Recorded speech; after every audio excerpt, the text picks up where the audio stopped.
Who the hell does Maxi Kleber think he is? A rotation player or something?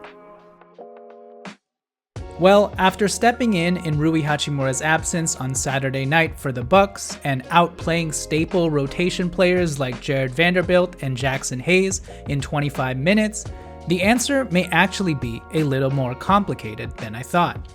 Because, dare I say, in his 25 minutes, the 33-year-old coming off of foot surgery actually looked very serviceable. So like this video, comment down below, and please hit subscribe, and let's see whether or not we can turn some of you into B-Klebas. So offensively, Maxi's stats won't jump off of the page. He only had 3 points and only took 1 field goal attempt, but he did hit his lone 3 on the wing and looked pretty confident doing so, which was nice to see.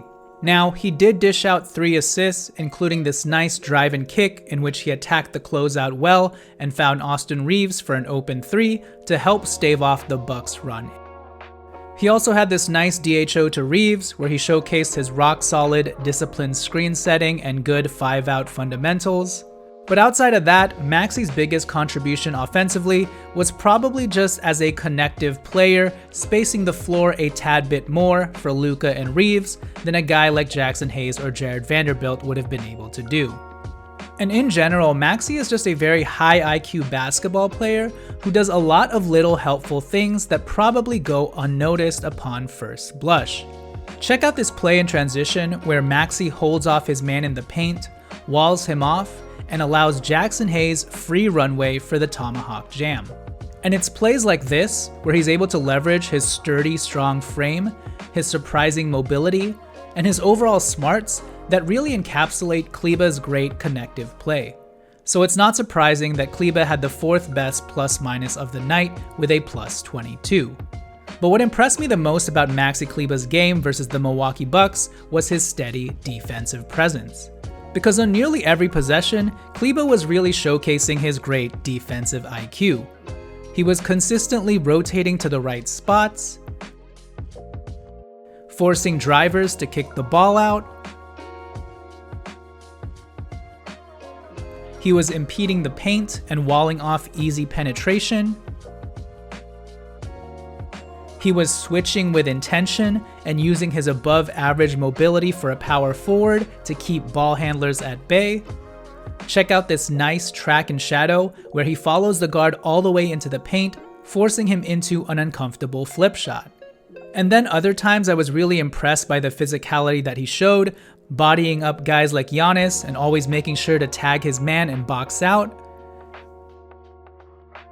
Overall, Maxi played like a real professional veteran who knew exactly where to be at all times. And frankly, it didn't seem like the Lakers really skipped a beat with him on the court.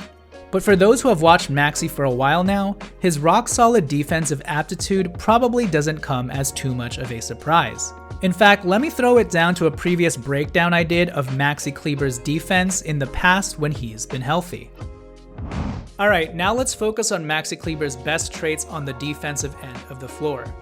First and foremost, Maxi Kleber is a physical bruiser. He's not afraid of contact and will willingly press up on dudes and use his 6'10", 7-foot wingspan, 240-pound frame to harass players and make them tangibly feel his presence. He's got these tree trunk legs and these bulky shoulders, and when he raises his arms in the air, he really turns into a brick wall for most driving ball handlers. If he sees you barreling down the lane with the ball in your hands, he can stay in front of you and stop you right in your tracks. Because he's very adept at absorbing contact, keeping his hands high, and applying good use of verticality, letting his body do most of the work in impeding offensive players.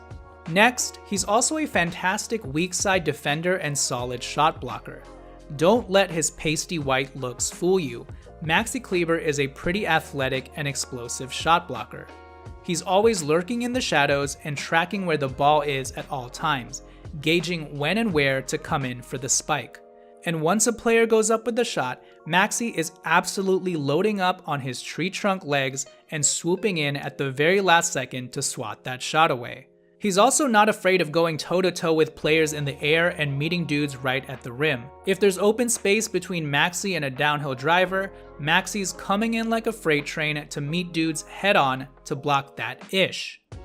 He's also a very engaged and aware team defender as well. He knows when to rotate over and help a teammate out, and he's typically blindsiding dudes and knocking their shots away at the very end. Now, the other underrated thing that I like about Maxi as a shot blocker is the fact that he also tries to secure the rebound at the end. The job is never over for Maxi pads until he has the ball. Also, Maxi Kleber is a surprisingly good transition defender.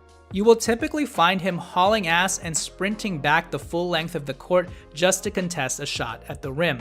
Whether it's taking guys head on, or coming in for the weak side shot block, or coming in for the chase down block, if the ball's in the air, Maxi Kleber is going to try and swat it. Now let's talk about Maxi Kleber's surprisingly solid perimeter mobility as a big. Again, we are talking about a 6'10" dude with a 7-foot wingspan who's strong and bulky. Any added dose of speed and mobility to that type of frame, and you can cause real damage on the defensive end. Now, Maxi is not super fast or quick or fluid, but he does a really solid job of standing his ground and not getting too flustered or out of position on the perimeter. He always does an admirable job chopping his feet up, flipping his hips, and shadowing ball handlers to keep them contained. And once they drive, he has enough foot speed to mirror them all the way to the rim and bother their shot with his lurking frame. And against jump shooters, he does his best to crouch down low, keep his stance wide, and shuffle his feet enough to force players to settle into a tougher jump shot. And once they pull up, he's typically going up with them to contest the shot as well. He also just has really good foot speed in general when it comes to covering ground all across the court and rotating out to players, containing them, and then having to track them all the way into the paint. He can really log some miles on those legs if his body is right. And because of this mobility, Maxi Kleber is also a solid switch defender. He can guard 1 through 5 pretty competently in a pinch. Off of screens, he knows how to pick up ball handlers and hold them at bay.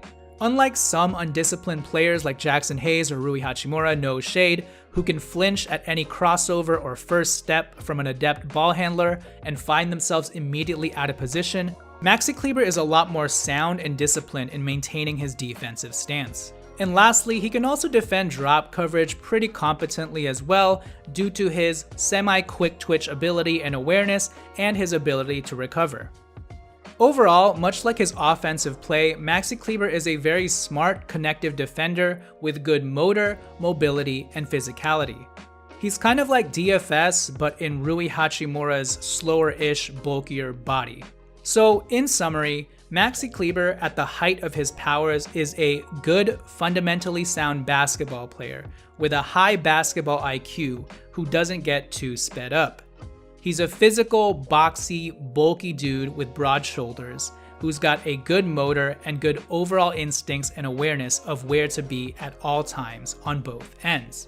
He knows how to make the simple, connective reads and can move around the court relatively well given his size. So that's what Maxi Kleber can give a team when he's fully healthy. And all of those clips were actually just from a season ago, so we're not too far removed from that type of play. And judging from what we saw versus the Bucks, Kleber looked pretty good and not as washed up as I thought. Now, the biggest problem with Kleber in the last few years is he's rarely ever been healthy and available. Because in the last 3 seasons, since the 2022-23 year, Kleber has failed to play more than 44 games in each of those seasons. So how much can you actually rely on this type of player? Well, the answer is you probably can't. And Kleber's best utility to this team is still probably as an expiring trade asset. But I will say, for as long as he's healthy and able to suit up for the Lakers, I think he could actually help this team out and push a one-dimensional guy like Jared Vanderbilt for real minutes. Because while Maxi's ceiling is very low, his floor in a lot of different areas is pretty high, and he doesn't take too much off of the table whenever he's on the court. And with Maxi, the Lakers now actually have a more legitimate small ball 5, stretch 5 look. So kudos to Kleber for making it back onto the court and proving that he still has a lot of bit of extra juice left in those legs to contribute. And for as long as he's a Laker, I'm happy to keep beklebing some more. But what do you guys think? Should Maxi take some minutes away from guys like Vando, Hayes, and even Rui and Ayton? Or will all this just be moot with the Kings' return on the horizon? Let me know in the comments below, and don't forget to like this video and please hit subscribe. This has been Jonathan Hernandez of the Lakers Legacy Podcast, and I will catch you guys next time. Peace.